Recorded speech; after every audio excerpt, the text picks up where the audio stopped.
Kesuksesan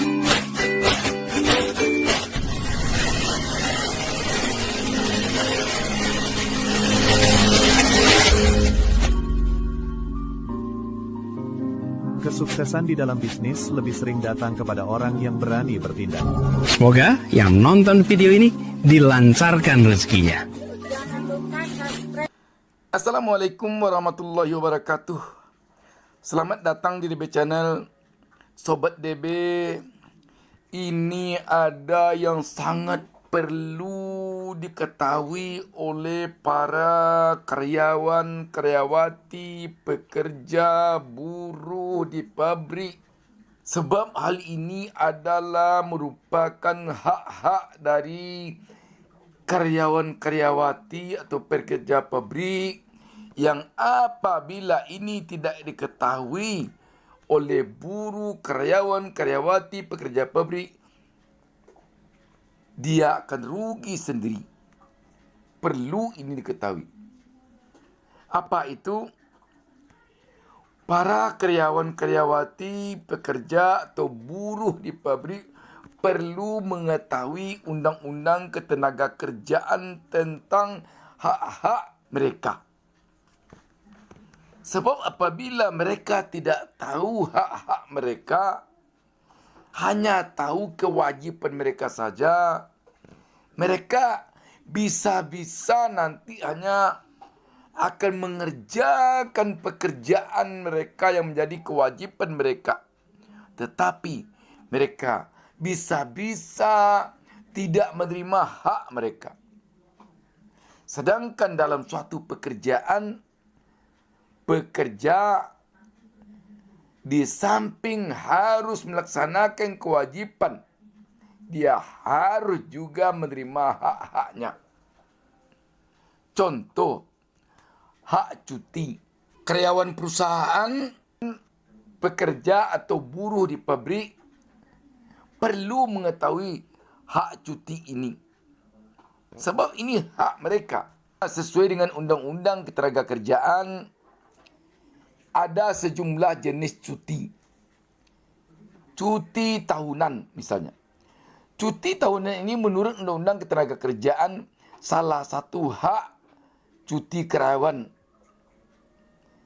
Jumlahnya minimal 12 hari. Ini minimal ya. Minimal atau paling sedikit 12 hari setelah karyawan tersebut bekerja selama 12 bulan berturut-turut. Cuti tahunan ini mengacu pada masa istirahat yang tetap dibayar oleh perusahaan gaji mereka. Hal ini juga sesuai dengan ketentuan undang-undang yang terkait tadi atau undang-undang ketenagakerjaan.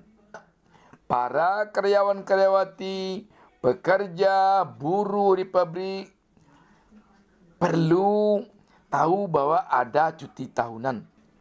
Lebih lengkapnya nanti tanyakan langsung di perusahaan Sobat DB masing-masing teknis dari pelaksanaan cuti tahunan ini.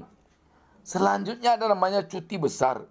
Pasal 79 ayat 2 huruf D Undang-Undang Ketenagakerjaan juga mengatur cuti besar atau istirahat panjang.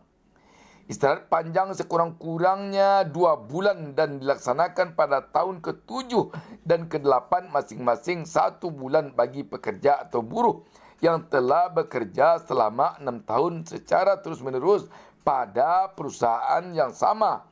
Dengan ketentuan pekerja atau buruh tersebut tidak berhak lagi atas istirahat tahunannya dalam 2 tahun berjalan. Dan selanjutnya berlaku pada setiap kelipatan masa kerja 6 tahun. Hak ini dapat diberikan bagi pekerja di beberapa perusahaan tertentu yang diatur dalam keputusan menteri. Selanjutnya ada namanya cuti bersama. Cuti bersama awalnya merupakan libur khusus untuk pekerja di kantor pemerintahan saja. Seperti instansi kedutaan, lembaga kementerian dan kedinasan serta badan usaha milik negara BUMN. Namun saat ini pelaksanaannya tidak terbatas hanya pada lembaga pemerintahan saja. Tidak sedikit perusahaan swasta yang ikut melaksanakan cuti bersama ini. terkait dengan pelaksanaan cuti bersama diatur lebih lanjut dalam peraturan perusahaan di tempat Sobat DB bekerja. Misalnya, apakah pelaksanaan cuti bersama memotong hak cuti tahunan karyawan atau bagaimana? Selanjutnya ada namanya cuti haid. Cuti haid merupakan salah satu hak cuti karyawan perempuan yang wajib diberikan oleh perusahaan, sebagaimana diatur dalam Undang-Undang MP 13 tahun 2003 tentang Ketenagakerjaan pada pasal 81 ayat 1. Pekerja atau buruh perempuan yang dalam masa haid merasa sakit dan memberitahukan kepada pengusaha atau perusahaannya tidak wajib bekerja pada hari pertama dan kedua waktu dia haid. Selanjutnya ada cuti hamil dalam melahirkan. Cuti hamil dan melahirkan merupakan hak karyawan perempuan. Panjangnya selama 6 minggu sebelum melahirkan dan 6 minggu setelah melahirkan. Atau ada juga yang memilih untuk akumulatif 3 bulan atau 12 minggu. Untuk suami yang mendampingi, saat ini di Indonesia hanya memberikan cuti 2 hari kepada suami yang mendampingi istri yang melahirkan. Selanjutnya ada cuti keguguran. Pasal 82 Undang-Undang Ketenagakerjaan mengatur hak cuti bagi pekerja atau buruh perempuan yang mengalami keguguran.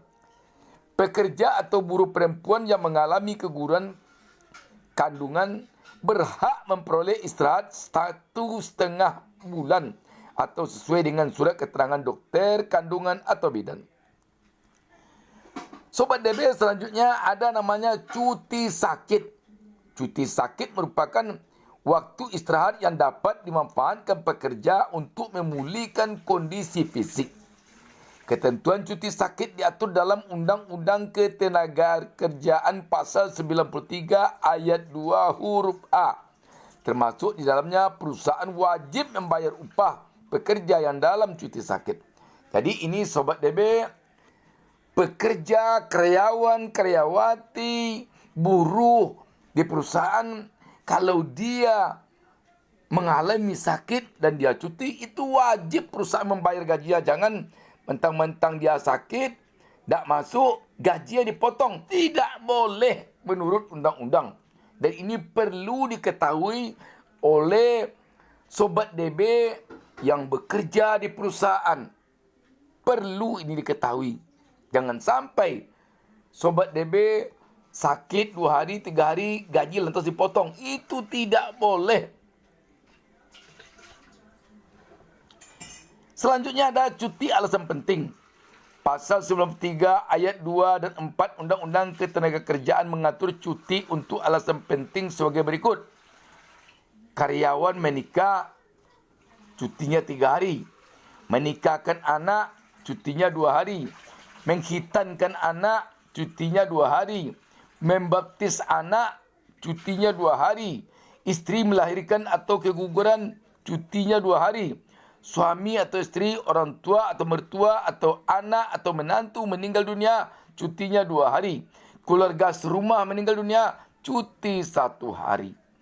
Sobat DB, sekali lagi, Sobat DB yang bekerja di perusahaan, baik sebagai buruh di pabrik, sebagai karyawati perusahaan, perlu sekali tahu hak-hak Sobat DB yang ada pada Undang-Undang Ketenagakerjaan. Di samping juga Sobat DB perlu mengetahui kewajipan-kewajipan Sobat DB sesuai dengan Undang-Undang Ketenagakerjaan. Jadi jangan sampai kita pekerja tidak tahu apa yang kewajipan kita, tidak tahu apa yang hak kita sesuai dengan Undang-Undang Ketenagakerjaan. Kalau kita tidak tahu dengan kewajipan kita misalnya kerja dari jam 8 sampai jam 5. Nanti bekerja 24 jam. Karena kita tidak tahu bahwa kewajipan kita bekerja hanya dari jam 8 sampai jam 5 ya kita kerja saja. Makanya perlu tahu kewajipan. Selanjutnya perlu tahu hak. Seperti hak cuti tadi. Kalau Sobat DB tidak tahu hak Sobat DB, maka Sobat DB bisa kalau sakit nanti malas berhenti. Sehingga sakit-sakit pergi juga ke kantor. Kecuali sakit sedikit. Tapi kalau sakitnya sudah fatal, sudah dokter melarang untuk pergi kerja, kita kerja juga. Sebab takut kalau tidak kerja, gaji dipotong, gaji tidak dibayar, kan bahaya. Karena itu Sobat DB, sekali lagi, kalau Sobat DB sebagai pekerja, sebagai karyawan, sebagai karyawati, sebagai buruh di pabrik, ketahuilah hak dan kewajipan Sobat DB sesuai dengan Undang-Undang Ketenagakerjaan. Kalau ada yang ragu, konsultasikan dengan HRD atau bagian kepegawaian. Atau juga ada yang menyebutnya bagian SDM di kantor atau di perusahaan Sobat DB masing-masing. Kalau masih ragu juga, konsultasikan ke kantor Dinas Ketenagakerjaan terdekat. Itulah yang ingin saya sampaikan pada kesempatan ini. Sekali lagi, DB Channel mendoakan agar kita semuanya menjadi pengusaha sukses kaya raya. Jangan selamanya jadi pekerja. Setelah menjadi pekerja harus jadi pengusaha dan harus menjadi pengusaha sukses. Salam sukses dari DB Channel. Wassalamualaikum warahmatullahi wabarakatuh.